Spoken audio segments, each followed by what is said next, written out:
Hello students, welcome to auto exams. मैं हूं सोनम और आज इस वीडियो में हम कंप्लीट करने वाले आरपीएफ कांस्टेबल नई भर्ती 2024 के लिए प्रैक्टिस सेट 13 को। इस प्रैक्टिस सेट में हम प्रीवियस ईयर्स पर आधारित क्वेश्चन को कंप्लीट करने वाले हैं। तो यह आज की सेशन काफ़ी इंपॉर्टेंट और हेल्पफुल होने वाली आप सभी के लिए। जितने भी स्टूडेंट आरपीएफ कांस्टेबल या आरपीएफ एसआई की तैयारी कर रहे हैं वह सभी स्टूडेंट अपने सोनम मैम के साथ वीडियो के लास्ट तक बने रहेंगे, वीडियो को पूरा देखेंगे। आज की इस वीडियो से आपको काफ़ी हेल्प मिलने वाली है। और अगर आप हमारे चैनल पर नए विजिट किए हैं तो प्लीज़ चैनल सब्सक्राइब करिएगा, ऑटो एग्जाम्स को बेल आइकन प्रेस कर लीजिएगा। और इस वीडियो का पीडीएफ आपको ऑटो एग्जाम टेलीग्राम चैनल पर फ्री मिल जाएगा, आप वहाँ से डाउनलोड कर सकते हैं। चलिए चलते हैं प्रश्नों की तरफ। यहाँ पे आपका पहला क्वेश्चन दिया गया है, भारतीय संविधान का कौन सा अनुच्छेद नागरिकों के मौलिक कर्तव्यों से संबंधित है? तो राइट आंसर हो जाएगा मौलिक कर्तव्य आपसे पूछा जा रहा है, तो यह अनुच्छेद 51A में जोड़ा गया है। अनुच्छेद 51 में मौलिक कर्तव्य को जोड़ा गया। यह कौन सा संविधान संशोधन करके जोड़ा गया? तो आपको बता दें यह आपका 42वां संविधान संशोधन 1971 में, यह 1976, ठीक है, 1976 में यह संशोधन करके आपके आर्टिकल 51A में मौलिक कर्तव्य को जोड़ा गया। यह किस समिति के तहत जोड़ा गया? तो सरदार स्वर्ण सिंह समिति के अंतर्गत यह मौलिक कर्तव्य जोड़े गए थे। मौलिक कर्तव्य लिए कहाँ से गया था भारतीय संविधान में? तो यह रूस से अडॉप्ट किया गया है, ठीक है। अगर बात करें किस भाग में है, आर्टिकल तो आपने बता दिया, अनुच्छेद बता दिया 51 है, लेकिन किस भाग में है? तो याद रखिएगा यह भाग आपके 4A में है। भाग 4A में आपके मौलिक कर्तव्य दिया गया है, यह आपने याद रखना है, ठीक है फ्रेंड्स। चलिए आगे चलते हैं नेक्स्ट क्वेश्चन की तरफ। अगला क्वेश्चन आपका है, संपूर्ण क्रांति का नारा किसने दिया था? तो राइट आंसर हो जाएगा आपके जयप्रकाश नारायण। जयप्रकाश नारायण ने संपूर्ण भारती का नारा दिया था, संपूर्ण क्रांति का नारा दिया था। वहीं अगर बात करें कि जो जयप्रकाश नारायण, इन्हें हम शॉर्ट में जेपी नारायण भी कहते हैं। और इनको हम किस नाम से, इनका को उपनाम की बात करें तो उपनाम क्या है इनका? इन्हें हम क्या कहते हैं? लोकनायक के नाम से जानते हैं, लोकनायक, ठीक है। लोकनायक के नाम से किसे जाने जाते हैं? तो आप जेपी, जो आपका जयप्रकाश नारायण हो जाते हैं, यह जाने जाते हैं। वहीं अगर बात करें कि इनके नाम पर ही पटना में आपका क्या है, तो पटना में इनके नाम पे ही हवाई अड्डा आपका बनाया गया है। लोक नारायण जयप्रकाश आपका यह हवाई अड्डा पटना में स्थित है, ठीक है। चलिए नेक्स्ट देखेंगे अगला क्वेश्चन तरफ। अगला क्वेश्चन आपका है, अंडमान निकोबार द्वीप समूह की राजधानी पोर्ट ब्लेयर निम्नलिखित में से किस द्वीप में अवस्थित है? तो राइट आंसर हो जाएगा जो पोर्ट ब्लेयर है यह अंडमान निकोबार द्वीप की राजधानी हो जाती है। वही अंडमान निकोबार की बात करें तो यह आपकी एक केंद्र शासित प्रदेश यानी यूटी हो जाता है। और यह आपके कहाँ पर स्थित हो जाता है? तो राइट आंसर हो जाएगा आपके यह आपके दक्षिण अंडमान में। तो option D is the right answer, ठीक है। अगर बात करें हम कि जो यह आपका अंडमान निकोबार है, इसके वर्तमान में लेफ्टिनेंट गवर्नर कौन है? तो डीके जोशी हो जाते हैं। चलिए नेक्स्ट देखेंगे अगले क्वेश्चन तरफ। अगला क्वेश्चन आपका है, निम्नलिखित में से कौन सा रोग कारक मलेरिया रोग का कारण होता है? तो राइट आंसर हो जाएगा आपका हो जाएगा परजीवी। परजीवी के कारण आपका मलेरिया रोग होता है, ठीक है। और इसका जो आपकी वाहक होती है वह कौन होता है? कारक? तो यह मादा एनोफिलीज मच्छर के द्वारा आपका होता है, ठीक है, मलेरिया। अगर बात करें मलेरिया दिवस का मनाया जाता है आपका विश्व मलेरिया दिवस, तो आपके मलेरिया के प्रति जागरूकता फैलाने के लिए विश्व मलेरिया दिवस आपके 25 अप्रैल को मनाया जाता है। तो आप 25 अप्रैल याद रखिएगा, ठीक है। आपसे एग्जाम में पूछा भी जाता है कि आपके विश्व मलेरिया दिवस कब मनाया जाता है? तो 25 अप्रैल को, ठीक है। अब गर्मी आ गई है, अब आपके मच्छर काटेंगे आप सभी को, ठीक है। तो मलेरिया पक्का होने वाला है आप सभी को, तो आप लोग याद रखिएगा। नेक्स्ट देखेंगे अगला क्वेश्चन आपका है कि यूरोप की सबसे ऊंची पर्वत चोटी इनमें से एक पर्वत एल्ब्रस कहाँ स्थित है? तो दोस्तों जो आपकी यूरोप की सबसे ऊंची चोटी हो जाती है, पर्वत चोटी माउंट एल्ब्रस, वह किस देश में स्थित है? तो राइट आंसर हो जाएगा यह रूस में स्थित है। रूस में स्थित है आपकी यूरोप की सबसे ऊंची चोटी माउंट एल्ब्रुस, ठीक है। बात करेंगे अगर हम रूस के बारे में तो रूस की राजधानी मॉस्को हो जाती है, जो कि आपके मॉस्कोवा नदी किनारे स्थित है।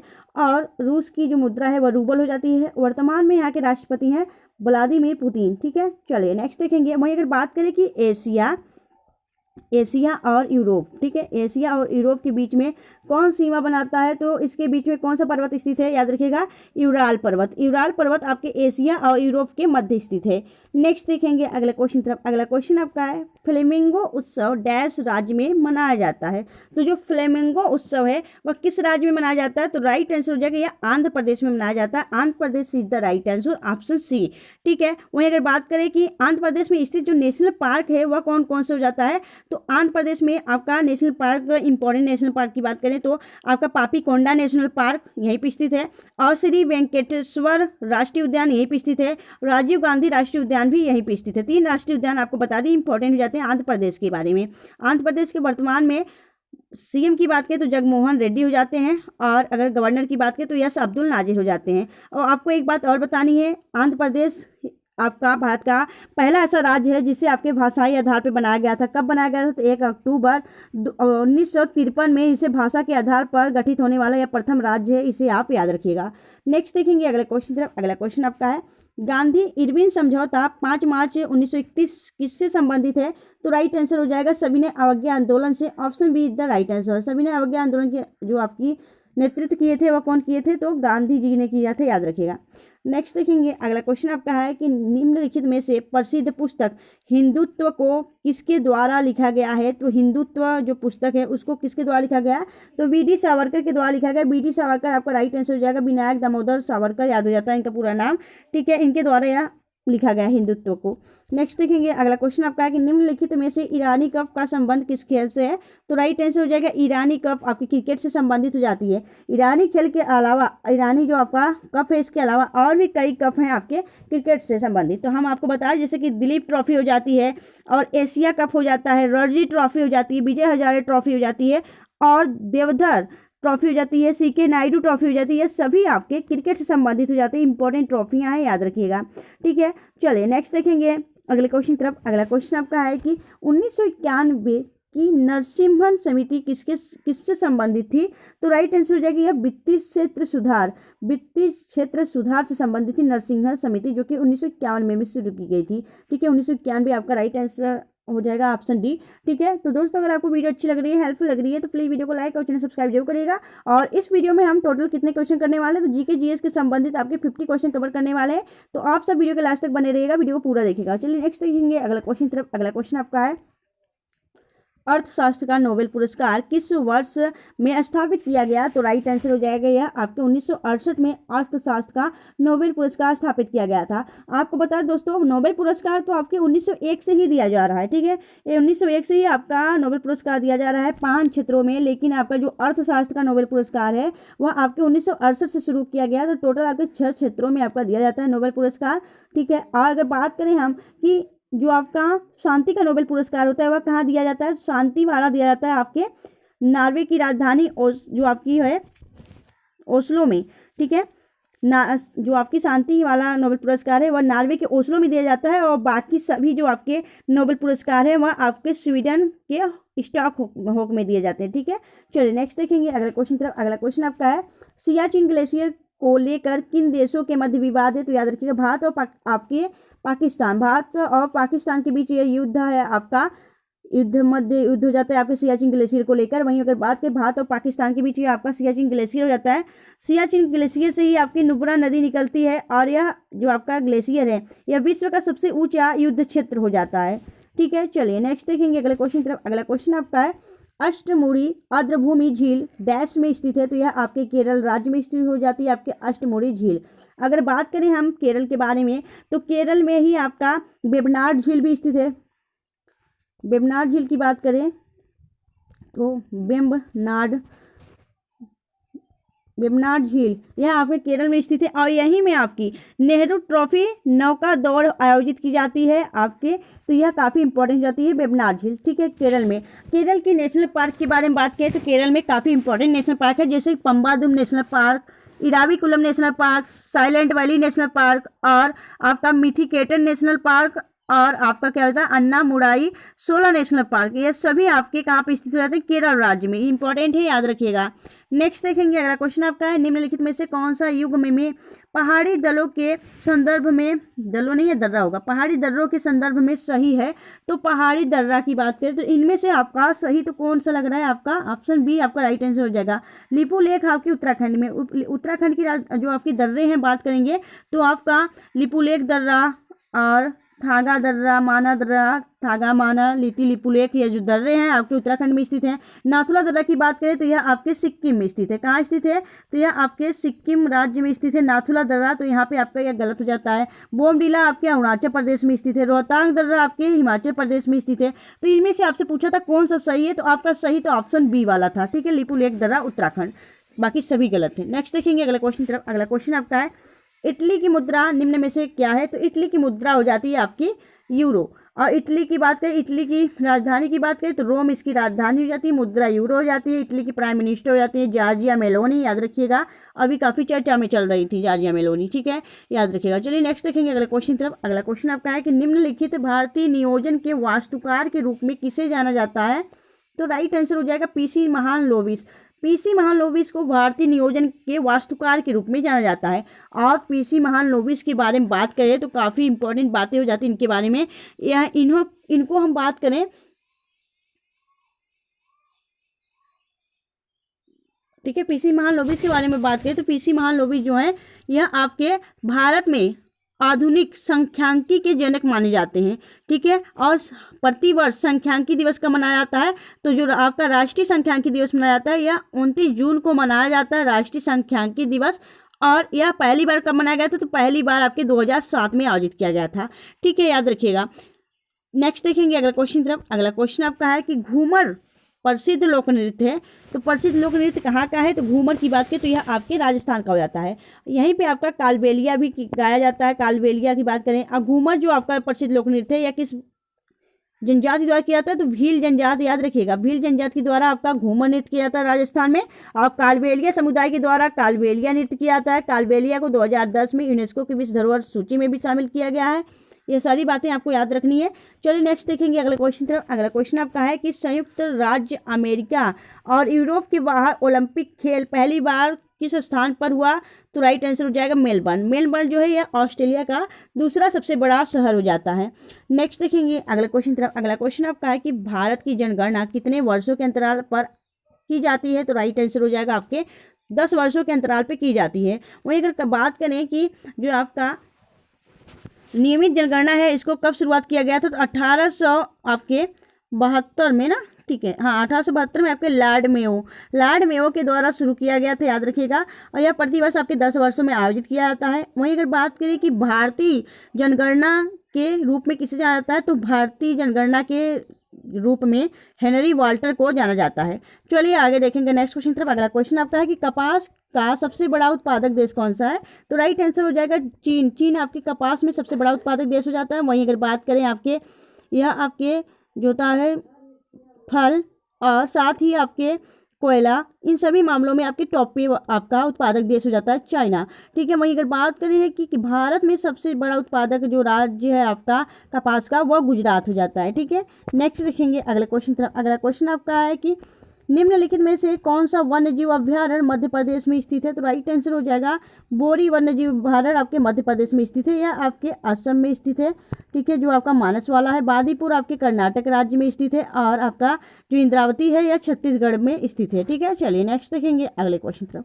अगला क्वेश्चन आपका है कि सीडीबी का मुख्यालय कहाँ स्थित है? तो सीडीबी का मुख्यालय लखनऊ में स्थित है, ठीक है, लखनऊ में स्थित है सीडीबी का मुख्यालय। सीडीबी की बात करें तो सीडीबी को रेगुलेट कौन करता है? आरबीआई करता है। सीडीबी का पूरा नाम होता है small industrial development bank of India, इसका पूरा नाम हो जाता है। इसका हेडक्वार्टर लखनऊ के अंदर है, ठीक है। वहीं अगर बात करें कि जो यह सीडीबी है इसकी स्थापना कब की गई थी? तो सीडीबी की स्थापना 1990 में की गई थी। यह बातें आपको याद रखनी है। नेक्स्ट देखेंगे अगला क्वेश्चन तरफ। अगला क्वेश्चन आपका है स्वतंत्र रूप से पाई जाने वाली धातु कौन सी है? तो आपका सोना जो कि हम AU इसका सिंबल हो जाता है, प्रतीक चिन्ह। तो सोना जो है यह स्वतंत्र रूप से पाई जाने वाली धातु हो जाती है, ठीक है। नेक्स्ट देखेंगे अगला क्वेश्चन तरफ। अगला क्वेश्चन आपका है कि सनशाइन विटामिन किसे कहते हैं? तो सनशाइन विटामिन आपके डी को कहते हैं। यहाँ पे सी मिस्टेक हो गया, भाई डी को कहते हैं। विटामिन डी को आपका सनशाइन विटामिन कहा जाता है। वहीं अगर बात कर लें आपसे कि जो आपका ब्यूटी विटामिन है, ब्यूटी विटामिन किसे कहा जाता है? ब्यूटी विटामिन की बात की विटामिन ई को आपका ब्यूटी विटामिन कहा जाता है, ठीक है। और जो सनशाइन विटामिन है वह विटामिन डी को कहा जाता है, ठीक है। चलिए नेक्स्ट देखेंगे अगले क्वेश्चन तरफ। अगला क्वेश्चन आपका है कि निम्नलिखित में से किस खिलाड़ी की आत्मकथा एस अगेंस्ट ओड्स लिखा है? तो राइट आंसर हो जाएगा, यह लिखी है सानिया मिर्जा। सानिया मिर्जा टेनिस प्लेयर हो जाती है, इनके द्वारा यह उनकी ऑटोबायोग्राफी लिखी गई है। नेक्स्ट देखेंगे अगला क्वेश्चन तरफ। अगला क्वेश्चन आपका है कि हिमालय पर्वत किस प्रकार का पर्वत का उदाहरण है? तो राइट आंसर हो जाएगा यह परतदार या वली पर्वत का उदाहरण हो जाता है हिमालय, ठीक है। चलिए नेक्स्ट देखेंगे अगले क्वेश्चन तरफ। दोस्तों अगर आपको वीडियो अच्छी लग रही है, हेल्पफुल लग रही है, तो प्लीज़ वीडियो को लाइक और चैनल सब्सक्राइब करना ना भूलिएगा। आप सबके लिए काफ़ी मेहनत की जाती है, तो आप सब भी उस मेहनत की कदर किया करिए और एक लाइक जरूर किया करिए, ठीक है फ्रेंड्स। और आप सब भी कंटिन्यू ऐसे अपना प्रिपरेशन शुरू कर दीजिए, क्योंकि आप सभी जानते हैं कि जो आपका गवर्नमेंट आपका जॉब है ना, उसे लेने के लिए काफ़ी मेहनत की ज़रूरत पड़ती है। आप लोग उसे हल्के मत लीजिए, जो मेहनत करेगा वो यह ले जाएगा सिलेक्शन, ठीक है। तो बस उसी प्रकार अपनी मेहनत करनी है। चलिए नेक्स्ट देखेंगे। अगला क्वेश्चन आपका है, कोशिका सिद्धांत का प्रस्ताव देने वाले वैज्ञानिक का क्या नाम है? तो राइट आंसर हो जाएगा स्लाइडियन स्वान। स्लाइडियन स्वान ने यह कोशिका सिद्धांत को आपका प्रतिपादित किया था। वहीं अगर बात करें कि कोशिका की खोज किसने की थी, तो रॉबर्ट हुक ने कोशिका की खोज की थी, और जो कि यह आपका मृत कोशिका थी। और जो आपका कोशिका सिद्धांत है ना, उसे स्लाइडियन स्वान ने दिया था। कोशिका की जो स्टडी होती है, कोशिका के अध्ययन को क्या कहते हैं? तो साइटोलॉजी कोशिका का अध्ययन होता है। नेक्स्ट देखेंगे अगले क्वेश्चन। अगला क्वेश्चन आपका, ओजोन की परत वायुमंडल किस परत में होती है? तो ओजोन की जो परत होती है वह स्ट्रेटोस्फीयर में पाई जाती है, यानी समताप मंडल में पाया जाता है, याद रखिएगा, ठीक है। ओजोन दिवस कब मनाया जाता है? तो 16 सितंबर को प्रत्येक वर्ष आपका ओजोन दिवस मनाया जाता है। मॉन्ट्रियल जो प्रोटोकॉल था वह इसी से संबंधित था। नेक्स्ट देखेंगे अगला क्वेश्चन आपका है कि निम्नलिखित में से कौन सी गुर्दे की संरचनात्मक और कार्यात्मक इकाई है? तो नेफ्रॉन गुर्दा यानी किडनी का संरचनात्मक और क्रियात्मक इकाई हो जाता है। वहीं अगर बात करें कि जो आपका नेफ्रॉन है, इसकी स्टडी को क्या कहा था? तो नेफ्रोलॉजी इसकी अध्ययन को कहा जाता है, ठीक है। और अगर बात करें जो यह किडनी है, किडनी के अध्ययन को ही नेफ्रोलॉजी कहा जाता है। यह किडनी का काम क्या होता है? तो इसकी जो काम होती है कार्य, यह खून की शुद्धता करता है और शरीर की पानी एवं क्षार को संतुलन करके पेशाब बनाता है, ठीक है। चलिए नेक्स्ट देखेंगे अगले क्वेश्चन तरफ। अगला क्वेश्चन आपका है, गिद्दा किस राज्य का लोक नृत्य है? तो राइट आंसर हो जाएगा पंजाब राज्य का लोक नृत्य गिद्दा हो जाता है, और साथ ही भांगड़ा भी याद रखिएगा। नेक्स्ट देखेंगे अगला क्वेश्चन आपका है कि निम्न में से कौन सा उद्यान बांग्लादेश के साथ अपनी सीमाओं को साझा करता है? तो राइट आंसर हो जाएगा सुंदरवन राष्ट्रीय उद्यान, जो है जहाँ पे आपके रॉयल बंगाल टाइगर पाए जाते हैं। यह आप अपनी जो सीमा है वह बांग्लादेश के साथ भी साझा करती है। नेक्स्ट देखेंगे अगले क्वेश्चन तरफ। अगला क्वेश्चन आपका है, अकबर के शासनकाल में सेनापति थे। तो अकबर के शासनकाल में कौन सेनापति थे? तो राइट आंसर हो जाएगा आपके मीर बख्शी या सेनापति थे। नेक्स्ट देखेंगे अगले क्वेश्चन तरफ। अगला क्वेश्चन आपका, नीति आयोग के अध्यक्ष कौन है? तो नीति आयोग की बात करें, नीति आयोग की जो स्थापना की गई थी वह 2015 में की गई थी। इसके अध्यक्ष भारत का प्रधानमंत्री होता है, जो कि वर्तमान में कौन है? नरेंद्र मोदी जी हैं। और इसके उपाध्यक्ष वर्तमान में कौन है? तो इसके उपाध्यक्ष वर्तमान में सुमन के बेरी, और आपके जो CEO हैं वह है सुब्रमण्यम, ठीक है।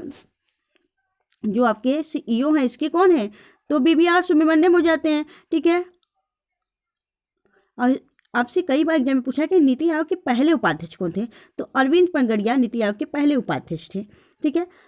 चलिए नेक्स्ट देखेंगे अगले क्वेश्चन तरफ। अगला क्वेश्चन आपका है, तालीकोटा की युद्ध के समय विजयनगर साम्राज्य में कौन सी राजवंश का राज था? राइट आंसर हो जाएगा तुलु वंश का राज था, याद रखेगा। विजयनगर साम्राज्य आपका तालीकोटा की युद्ध हुआ था, वह विजयनगर साम्राज्य और दक्कन के सल्तनतों के बीच यह हुआ था। और जो यह तालीकोटा का युद्ध हुआ था कब हुआ था? तो 1565 में हुआ था तालीकोटा का युद्ध।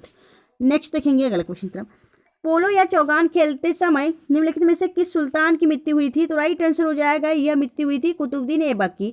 कुतुबुद्दीन ऐबक चौगान खेलते हुए इसकी मृत्यु हो गई थी। कब हुई थी? तो यह 1210 में हुआ था इसकी मृत्यु।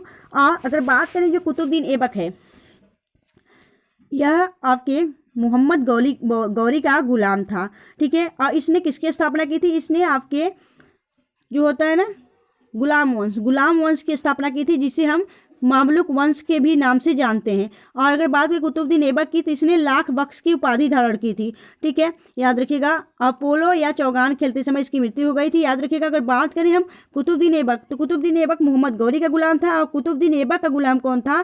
तो यह इल्तुतमिश था, ठीक है, याद रखिएगा। नेक्स्ट देखेंगे अगले क्वेश्चन तरफ। अगला क्वेश्चन आपका है कि पृथ्वी तल के नीचे के पिघले हुए पत्थर को क्या कहा जाता है? तो पृथ्वी तल के नीचे जो पत्थर हैं जो पिघल जाते हैं उन्हें क्या कहता है? उन्हें मैग्मा कहा जाता है। Option D is the right answer.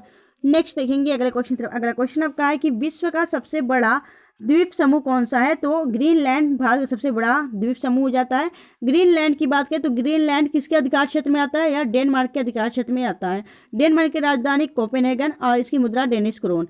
Next देखेंगे अगला क्वेश्चन आपका है कि पन्नालाल घोष निम्नलिखित में से किस वाद्ययंत्र को बजाते हैं? तो राइट आंसर हो जाएगा यह बांसुरी बजाते हैं आपके पन्नालाल घोष। और प्रसिद्ध बांसुरी वादक कौन है? तो हरिप्रसाद चौरसिया, यह भी आपके बांसुरी वादक हैं। नेक्स्ट देखेंगे अगले क्वेश्चन की तरफ। अगला क्वेश्चन आपका है मैग्नीशियम निम्नलिखित में से किसका संगठन धातु है? तो राइट आंसर हो जाएगा यह पर्णहरित अणु यानी क्लोरोफिल में पाया जाता है आपके मैग्नीशियम आयन। और क्लोरोफिल का काम क्या होता है? क्लोरोफिल जो है वह सूर्य की प्रकाश में भोजन को ग्रहण करता है, यानी कोशिकाओं में आपके भोजन को पहुंचाता है। ठीक है, सूर्य के प्रकाश में यह भोजन बनाता है और पत्तियों तक आपके पौधों में पहुंचाता है क्लोरोफिल। ठीक है, नेक्स्ट देखेंगे अगला क्वेश्चन तरफ। अगला क्वेश्चन आपका है कि निम्नलिखित में से कौन ओजोन छिद्र को बनाने की सहायता प्रदान करता है? तो राइट आंसर हो जाएगा जो ओजोन छिद्र है उसको बनाने की जो सहायता करता है वह क्लोरोफ्लोरोकार्बन करता है। Option see the right answer. चलिए नेक्स्ट देखेंगे अगला क्वेश्चन तरफ। माउंट आबू में स्थित मशहूर दिलवाड़ा जैन मंदिर निम्नलिखित में से किस समुदाय का पवित्र तीर्थस्थल है? तो यह जैन का तीर्थस्थल है। ठीक है, इसे हम इसका नाम ही है आपका माउंट आबू आपके दिलवाड़ा जैन मंदिर। ठीक है, तो जैन से धर्म से संबंधित हो जाती है। वहीं अगर बात करें इसका निर्माण किसने करवाया था? तो गुजरात के चालुक्य शासक के जो चालुक्य शासक थे भीमदेव प्रथम के, जो आपके भीमदेव प्रथम थे उनका सामंत था विमल। तो विमल के द्वारा इसका निर्माण कराया गया है। इसके जो निर्माण करता है वह कौन हो जाते हैं? तो निर्माण करता हो जाते हैं आपके विमल, याद रखिएगा। नेक्स्ट देखेंगे अगले क्वेश्चन तरफ। अगला क्वेश्चन आपका है कि तिब्बत में किसका दूसरा नाम सांगपो है? तो राइट आंसर हो जाएगा ब्रह्मपुत्र को तिब्बत क्षेत्र में सांगपो के नाम से जाना जाता है। वहीं अगर बात करें अरुणाचल प्रदेश में इसे दिहांग के नाम से जाना जाता है, ब्रह्मपुत्र नदी को ही। असम में इसे कहा जाता है, असम में इसे ब्रह्मपुत्र कहा जाता है। और अगर बात करें बांग्लादेश में इसको यमुना के नाम से जाना जाता है। तो याद रखिएगा इसके कई नाम हो जाते हैं। ठीक है, अरुणाचल प्रदेश में दिहांग, असम में ब्रह्मपुत्र और बांग्लादेश में यमुना, तिब्बत क्षेत्र में सांगपो। तो ब्रह्मपुत्र के ये कई नाम हो जाते हैं, याद रखिएगा पूर्ववर्ती नदी का उदाहरण हो जाती है।